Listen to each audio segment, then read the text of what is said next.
Welcome to No BS Woodworking. You know, we woodworkers really tend to be real tool hounds. I know I've gathered a whole lot more tools than I really need to create good quality furniture. You know, this is probably not the episode you want to watch with your better half. So if they're in the room, now would be the time to turn around and break out that honey-do list or that, we don't spend enough quality time together line. Go out, spend some quality time together, take care of a few things in that honey-do list, come back and watch this without your better half. Here's a little tip for you. If you look at the bench right here, this is all the hand tools you really need to build any good quality piece of furniture. Sure, some pieces you may need some additional specialty tools. If you're going to do any carving, carving tools are a must, obviously. But, for your general piece of furniture, this is all you need. And that's why I had you get your better half out of the room, because if they saw everything that's on this bench and they heard me saying, this is all you really need, you're going to have a hard time justifying that next tool purchase when they see that this is all you really need. You can see on the bench that I just have a basic set of hand tools. We've got chisels, planes, saws, and marking and measuring tools. There's not a whole lot of any of them, and we're going to examine each of those in a little bit of detail so that you can figure out what you really need to be a good woodworker. Now, this is a good basic set of hand tools. If you're going to do everything by hand, you're probably going to need a few more specific tools to be able to do it all by hand. If you're like me and you're a blended woodworker, this is going to work in combination with a real small set of power tools, both stationary and handheld. So that's really what we're going to cover in today's show. Is we're going to cover in detail the kinds of tools you need and some of the things you want to look for when you go out and form your toolkit or your shop. So let's get started with some chisels. On the bench here, we've got several different sets of chisels. And let's take a look at them real quick. Some of these have real special uses. Others are just duplications of your average bench chisel. If we divide the pile right here, everything on this side are what we call bevel edge chisels. And it's fairly easy to see. This edge is beveled. It brings it down thinner along the edge there. And what that does is it allows you to get in tighter into your dovetails. If you're going to cut really fine, thin dovetails, that's the kind of chisel you're really looking for. On this side, we've got something called firmer chisels. Now, these are mortising chisels, which for a bench chisel, a firmer bench chisel would probably be about half this thick. But it's the same basic concept. If we look at it, you can see it's just a square piece of steel that we've put the bevel just on the front to get the sharp edge. Firmer chisels are stronger than most of your bevel edge chisels, but to be honest, I've used my bevel edge bench chisels to chop some mortises, and I've never really had a problem. I prefer the bevel edge chisel over the firmer chisel simply because for me it's a little more versatile. I can get into my real small fine dovetails a lot better with that bevel edge chisel than I can with a firmer chisel. So if we're going to look at the bench chisels the bevel edge chisels that I've got here, I've got 4 different sets here, and they range from the lowest in price to the highest in price. And if you really want to know what the difference is between the lowest and the highest, besides the dollar value of each chisel, it's how long that steel is actually going to hold a sharp edge. Now, if you're just starting out and you haven't had a whole lot of practice sharpening, and I really don't care what sharpening method you use, just make sure that your chisels are sharp at all times. A dull chisel is an unsafe chisel, and it's also not very productive. You're going to go back and work twice or 3 times as hard with a dull chisel to get the same result as you would with a sharp chisel. And you may not even be able to get the same result. If you're just starting out, I suggest you stay on the lower end of the chisels to begin with. If you're like me and you sharpen by hollow grinding and honing, do you really want to be taking a $50 or $100 or $200 chisel to a grinder to learn how to grind on? You know, you're going to spend your time grinding that thing over on an angle this way and then grinding it back so you can try and get it relatively square. And then you're going to hone it. You're going to, you know, you're going to go back and you're going to grind it again. And this time you're going to put too much pressure on it. You're going to lose the temper on the end of the chisel, and then you're going to have to grind back past that blued spot so that you can actually get to hardened steel again. You know, it makes a lot of sense to start out with a low end or a medium end set of chisels and learn how to sharpen before you actually move up to a more expensive set of chisels. Do you really want to be turning, you know, $100 chisel into grinding dust on your grinding stand? I know I don't. I tend to, well, I hollow grind, as I said before, and I freehand hone on Japanese water stones. When I learned, you know, how to sharpen on oil stones. Either way is fine. If you want to use sandpaper on glass, or, you know, if you want to take it out and drag it around your driveway, if you can get it sharp doing that, who am I to tell you you're doing it wrong? You know, it doesn't matter, like I said, how you get to sharp as long as you get there.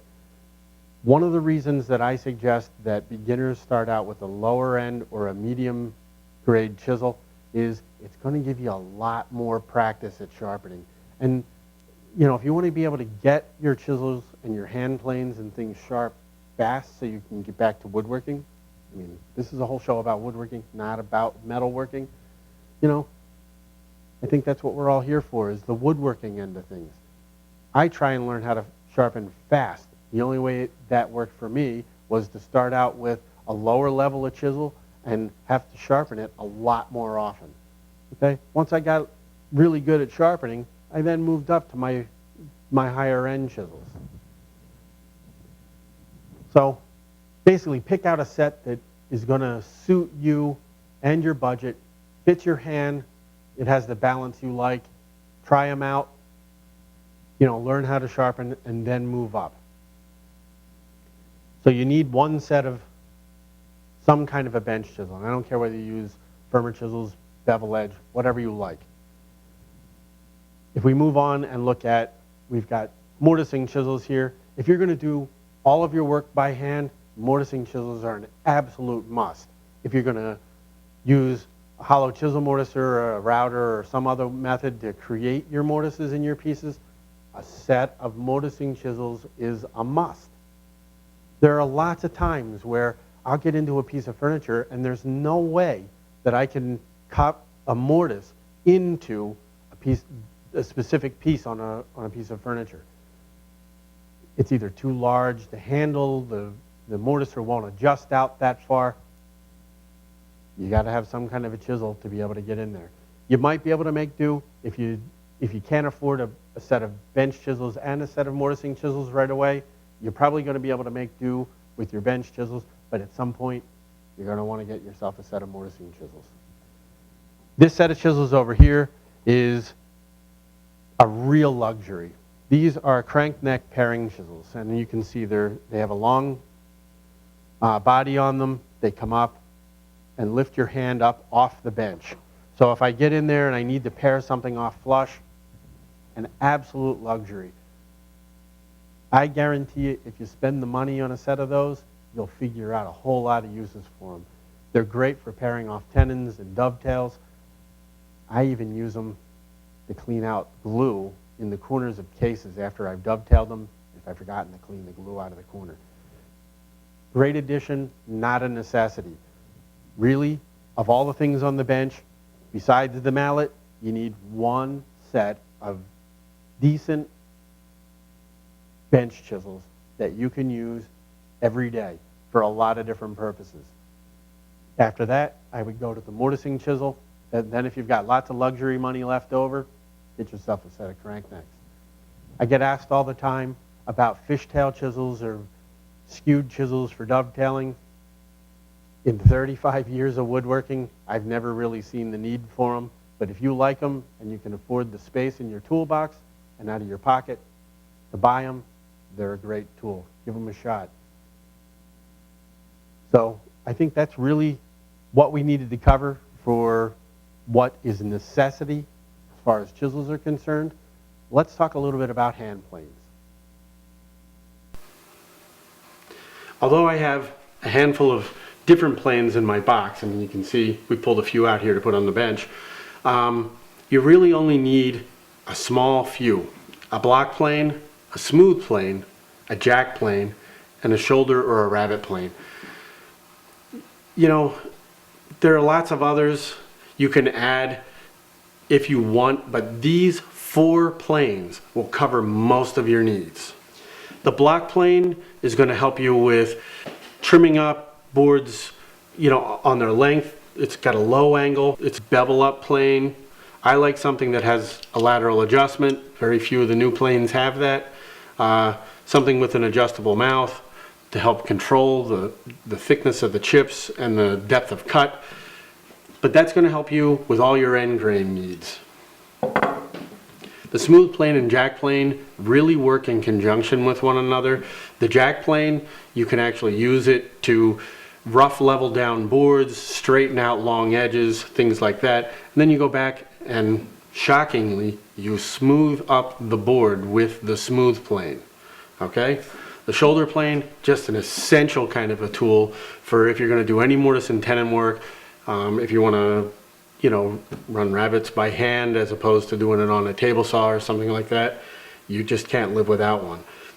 With these 4 hand planes, you are going to be able to handle 98% of the jobs you're ever going to want to do in your shop. If you're working in your house and you're rehanging a door on a bedroom or something like that, a jack plane is probably long enough to actually shoot the edge and get it straight enough to fit into the opening. A joiner plane would be nicer, and I've got one, but it's not a necessity, and that's what we're talking about, is what tools are really necessities for you to be able to get into your shop and build quality furniture without having to struggle through it. These will help you, like I said, about 90% of the time. I go to my tool cabinet, of these 4 planes, I'm pulling out one of those every single time to do whatever it is I'm working on in the shop. The planes that are left in the box are usually left in the box. As far as the smooth plane is concerned, what I look for, again, is something with an adjustable frog so that I can close up that mouth. I want a handle that fits my hand. I can get inside there. A decent tote on the front so that we're not, you know, that knob on the front so that we're not actually, you know, dealing with something too small. Feels comfortable. I usually take a straight edge and I just check it lightly from corner to corner, across the width and across the length to make sure it's relatively flat.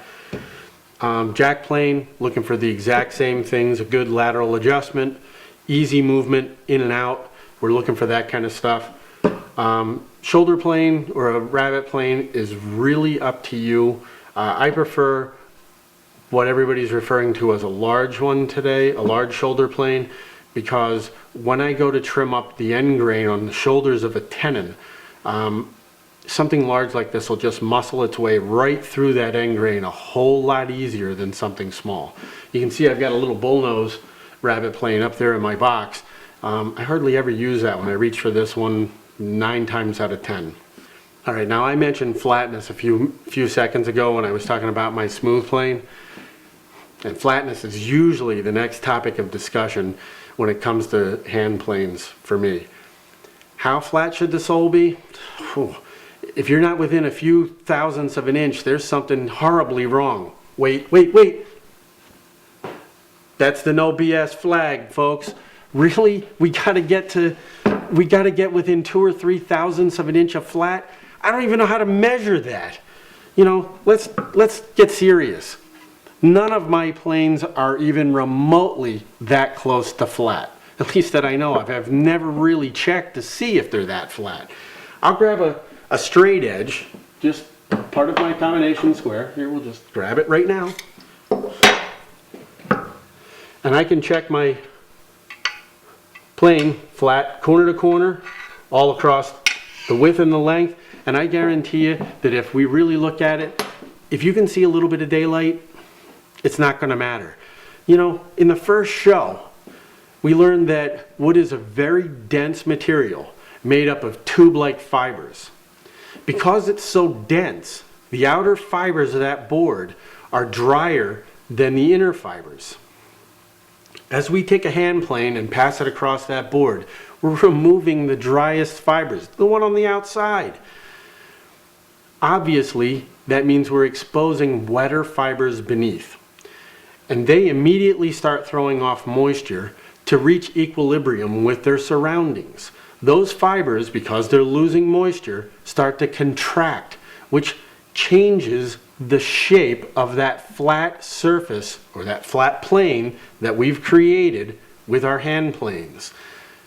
You hand plane it today or now, go eat lunch for a little while, come back a little, half an hour or 45 minutes later, check that board for flat again. If it's still dead on flat, you've gotten lucky, okay?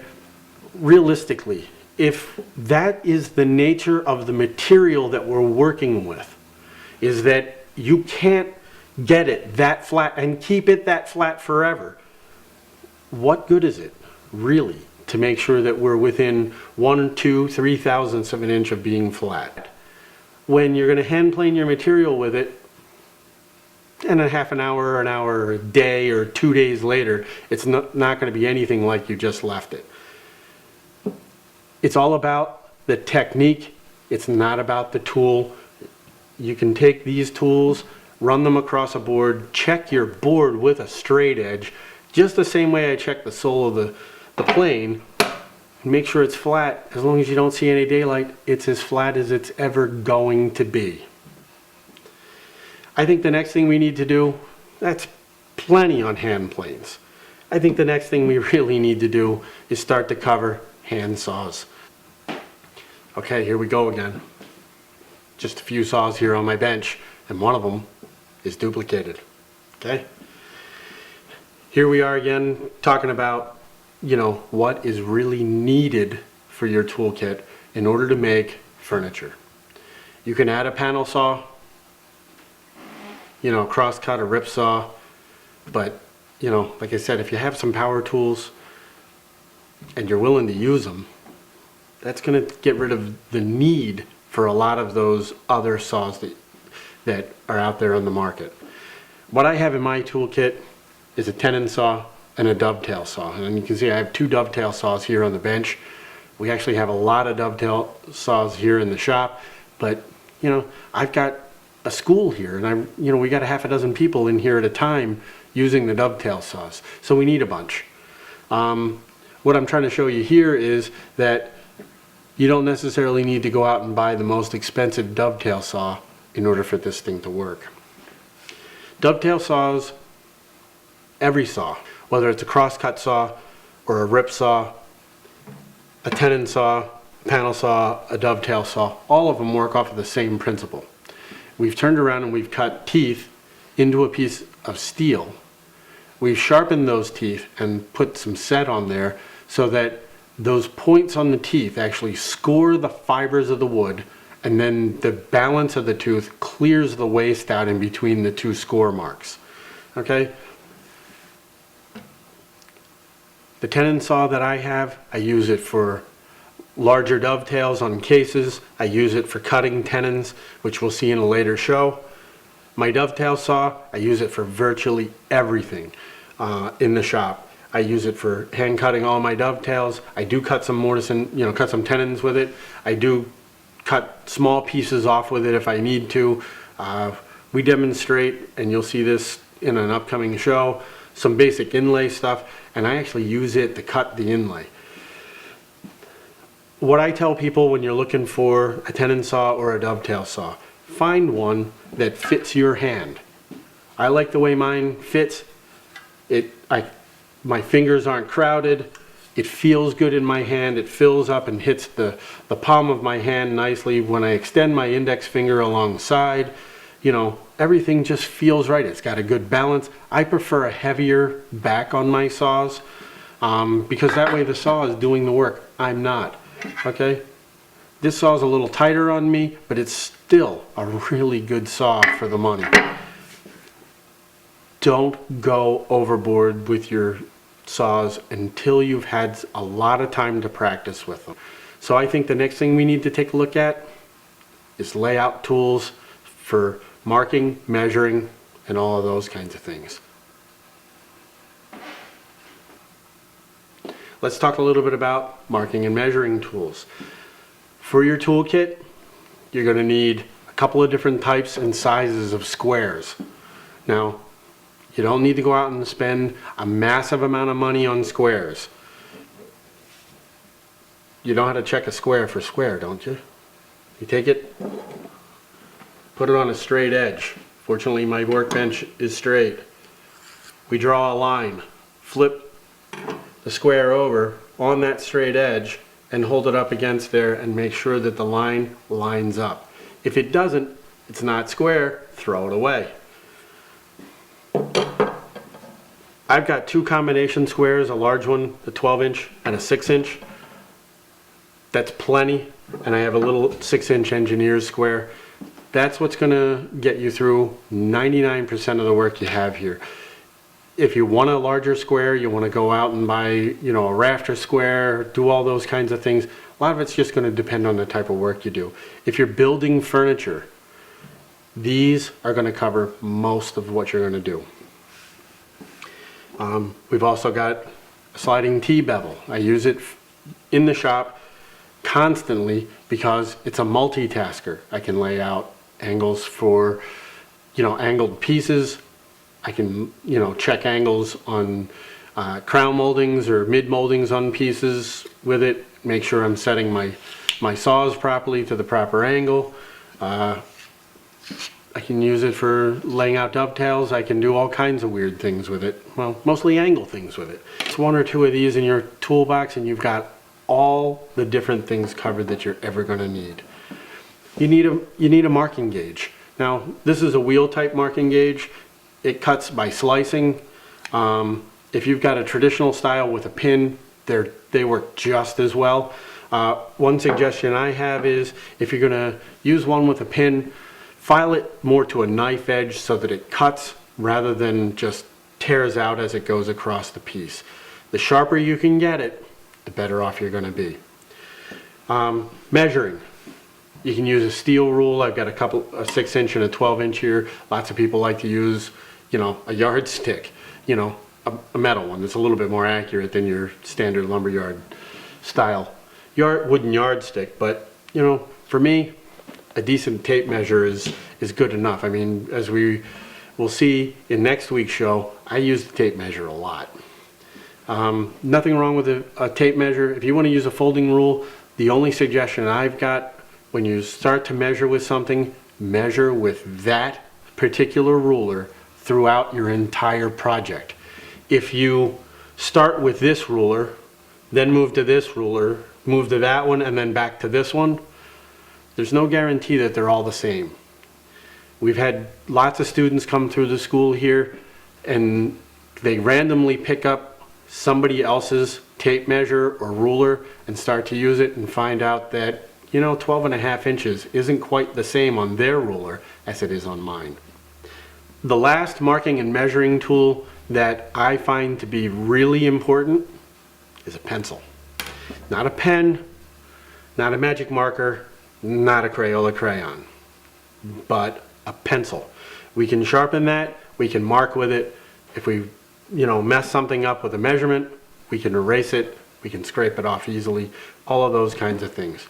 If you like a marking knife for doing your stuff, that's fine too, but personally, I can see a pencil line a whole lot better, and I actually, for some of the darker woods, I actually use a white pencil that I can continually sharpen and still see my lines.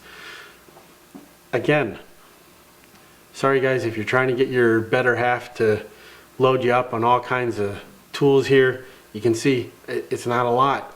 It's a very, very small number of tools that you're gonna need to be able to actually get into your shop and make just about any piece of furniture you like.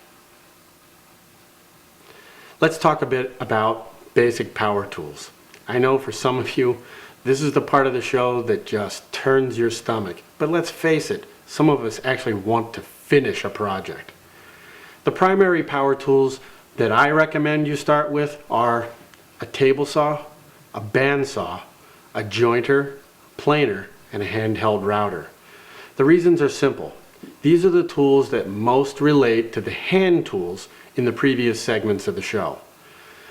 Let's review the primary ones in some detail, but to do that, we're going to need to head into the machine room and take a look. So here we are in the machine room, and before we get started, it's time for the PSA. That's the public safety announcement.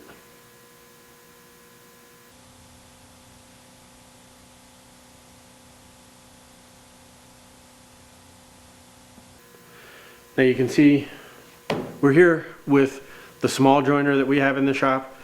Don't worry, this one may be a little bigger than the one you have in your shop. It doesn't matter. What I look for in a joiner is we're looking for something about 8 inches wide. You can almost get by with a 6-inch, but it's kind of tough when you actually try and flatten boards with it. You got to remember, this is the tool that most directly relates to a hand plane. What we do with that jack plane when we start out taking a piece of rough lumber is we level it off with that jack plane, and then we go back and smooth up the surface with the smooth plane. The whole idea is with the hand plane, we're trying to make the board flat on one face. That's exactly what this whole machine's purpose in life is it makes things flat, and then when we run that flat surface up against the fence, it makes it square to that flat surface. Okay? So that's how we can joint an edge and make that edge of that board perfectly straight and square to that reference face. So when we start to prep materials, we're actually going to lay the boards down flat on here first and plane one face of the board perfectly flat, and then you put that reference face against the fence in order to make it square and straight. The reason I say this is the tool that most directly relates to a hand plane is because if you think about this as this is the cutter head. Now the guards have been removed here so that you can see everything that we're talking about. I do not advocate running a joiner without the guards. We've got a fixed knife here in the head, but there's 3 of them. This rotates. If we took a hand plane and actually inverted it, it would look sort of like this, except for the fact that the hand plane's only got 1 fixed knife. This has 3 that rotate. The idea is we're going to pass the board across there. Now we talked a little bit about grain direction in that first show. One of the things you want to not worry about, one of the things you want to look at when you're going to joint material on here, whether you're going to flatten a face or whether you're going to joint an edge, is we want to make sure that those fibers are laying like this as we pass from the back of the joiner to the front. We want to be able to take off the fibers that are underneath before we take the ones on top. If we went the other way, we're going to start to tear these fibers out as we go. Remember when we were showing that last week, is you want them to be layered upon one another so that you shave the first one off, then the second one, and the third one. Okay? So we're looking not like this, but like that. Make sense? Hope so. Always use some kind of a push paddle when you're working with joining a face on a board. The other thing you want to make sure of is that your hands never pass over the cutter head. One of the worst accidents I've ever seen with a joiner was someone that was pulling a board across using their finger as a hook on the back of the board, and as they got to the cutter head, they managed to take off just a little tip of their finger. Not the worst accident in the world to happen with a joiner, but just enough to make me always pay attention to where my hands are in relation to that cutter head. If you use that idea of layering those, looking at the layers in the wood and going with the grain on here, you're going to get a lot smoother, a lot less chatter and bouncing out of the wood as you run your material across the cutter head. The things you want to keep in mind are always keep your guards in place, keep your knives sharp, because just like a hand plane and just like a chisel, dull knives are very dangerous. Sharp tools actually cut the wood, dull tools just bat it around like a baseball in a cage. Always have your guards on your machines, and always be aware of your surroundings and be aware of where your hands are. And if something's going to go wrong, you have to know how to remove your hands without hitting the rotating cutter. So always be aware of your method of escape, as well as always be aware of where your hands are. Never let them cross over the tool. So this tool works in conjunction with our next tool, which is the planer. If the purpose of this tool is to flatten surfaces and make them straight, the next one is just to make them parallel. So let's take a look at the planer. Now you can see we've got the small planer that we have here in the shop. And again, my planer may be bigger than yours that you have in your shop, and it may be a different brand, all of those kinds of things. None of that really matters. What I'm looking for in a planer is as wide and heavy duty a planer as your budget can actually allow. And it's not necessarily your financial budget, it's also the floor space budget that you have. You may not have room for a planer this size. Then again, you might, but you may never actually do work where you need a 20-inch planer. 15's a really nice size, 13's okay. Much smaller than that, and you're just going to really be working with really tiny boards in order to make your pieces. So the lunchbox planers all have a place. If you're going to do a lot of heavy duty work, if you're going to build large pieces in your shop, high boys and built-in entertainment centers and things like that, you might want to go for something a little heavier duty. I like things that, planers that have lots of cast iron on them. When you start to run a board through there, you're not fighting the tool in order to get the board to go through. A nice flat cast iron table, if you get a smaller one and it has an aluminum table, that'll be fine too. What you want to do is you want to take that board that we faced on the joiner, where we run that bottom surface, and we want to put that jointed surface to the table. On the planer, unlike on the joiner, the cutter head is suspended over top of this table, and it's parallel to it. This has multiple knives in it, just like the joiner does, and it rotates, so that it's actually pulling off that top layer. This, I have always said, is the dumbest tool in the shop. It has one purpose in life, and that purpose is to make whatever you run through it parallel with this surface. If you don't have a flat surface on your board and you don't put that flat surface down to the table, you're not going to get flat, straight boards out of the other side of a planer. The planer will never, ever flatten a board unless you make up some kind of a sled with a whole lot of shims and things in there to level up the board itself as it goes through the planer.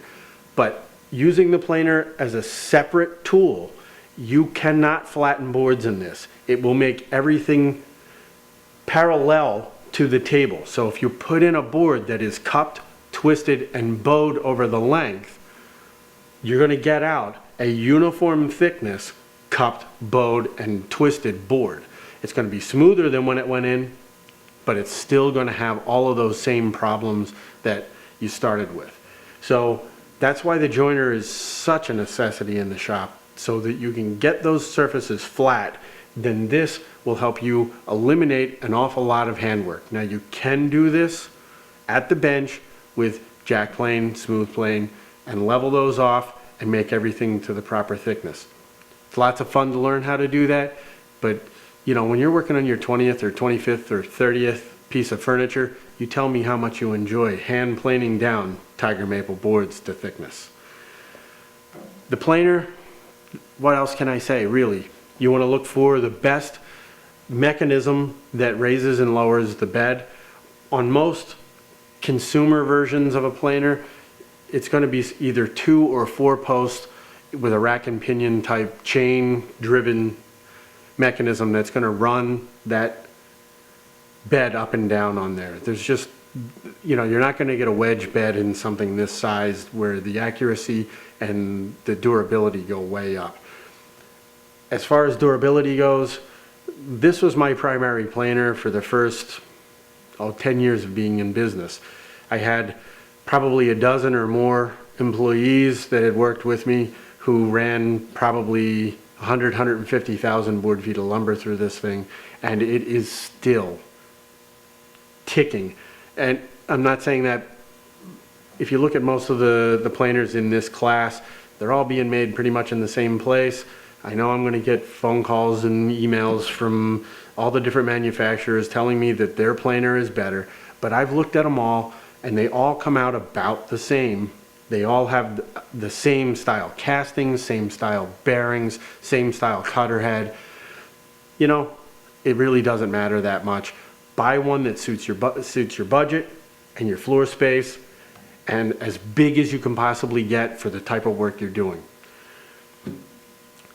That's about all I can really say about a planer. So I think the next thing we need to talk about is the center of every shop I've ever been in, the table saw.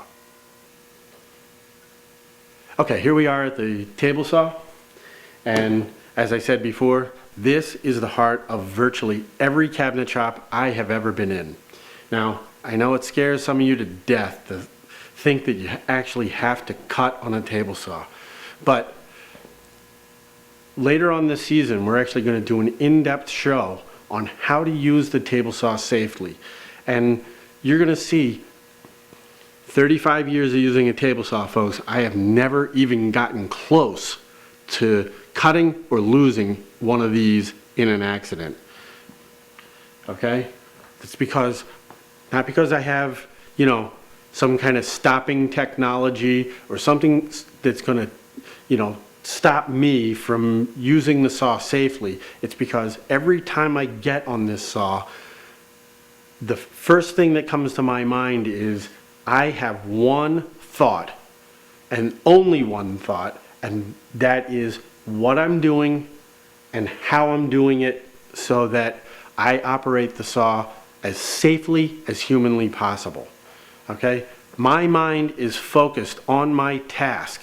Most accidents that I've ever seen on the table saw come from somebody not thinking about what they're doing and how they could possibly get hurt by doing it.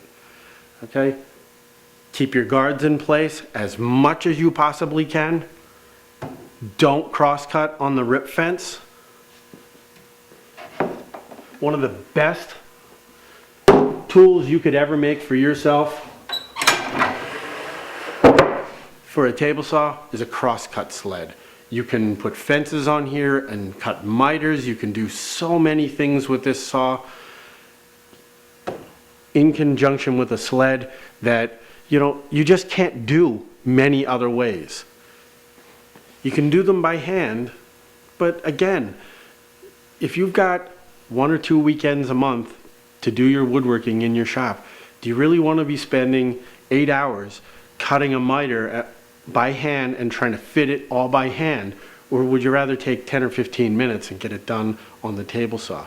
Some of it's about productivity, some of it's about enjoyment. If you derive your pleasure from working with nothing but hand tools, get rid of your table saw. Don't buy one, whatever the case may be. I don't have anything against hand tools. I like to use the power tools to do the things that I can't do better by hand. And no matter how I try, no matter how I jig things up with my tools, my hand tools in there, I just can't rip a board anywhere near as well or efficiently as I can on the table saw. That's really the thing that this thing is designed for, is cross-cutting, dadoing, ripping, and rabbiting. Awesome tool, will help you out infinitely in your shop. Things that I look for in a table saw, again, we're going to look at your budget, both your financial budget and your floor space budget. You may not be able to afford the floor space for a 50-inch wide rip fence on your saw. You may not be able to afford economically a cabinet saw of this caliber. There are lots of other saws out there. I like a lot of the contractor saws. A lot of the hybrid saws are really good. You know, if you have room for a permanent place for your saw, get as big a saw as you can possibly afford. Larger horsepower will help you go through thicker material and not have as much strain and wear and tear on the motor. You know, I try and stay away from direct drive tools, but some of those smaller contractor saws, that's the only choice you've got. You know, I like it when I can actually get in there and replace a belt. I don't like to replace them, but if I have to, I want to be able to do it. What I teach in my classes here at the school for looking at table saws is you want to look at the trunnion system, which is the little curved pieces underneath that actually allow the blade to raise and lower and tilt. No matter what class of saw you're buying, you want to look at them all and buy the one with the best mechanism, the heaviest duty mechanism. You don't have to know very much about this. When you look inside of a table saw, you can tell when one piece of equipment has heavier duty trunnions on it than another.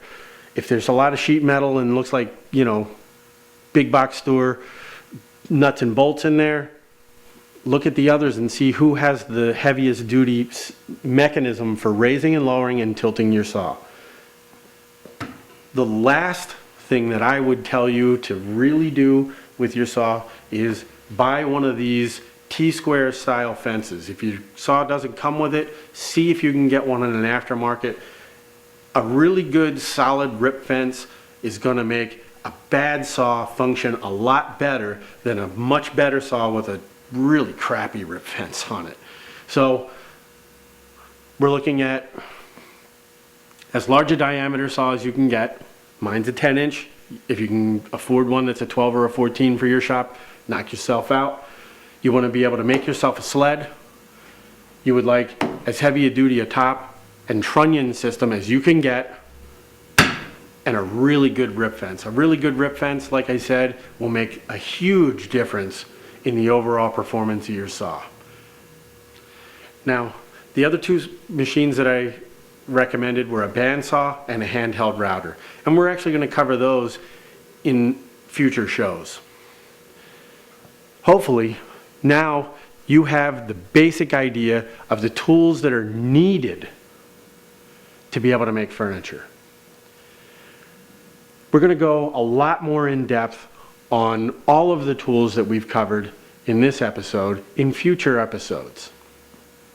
We're also going to go into, you know, great detail on a bunch of the not necessarily necessary tools that would make your woodworking a whole lot easier.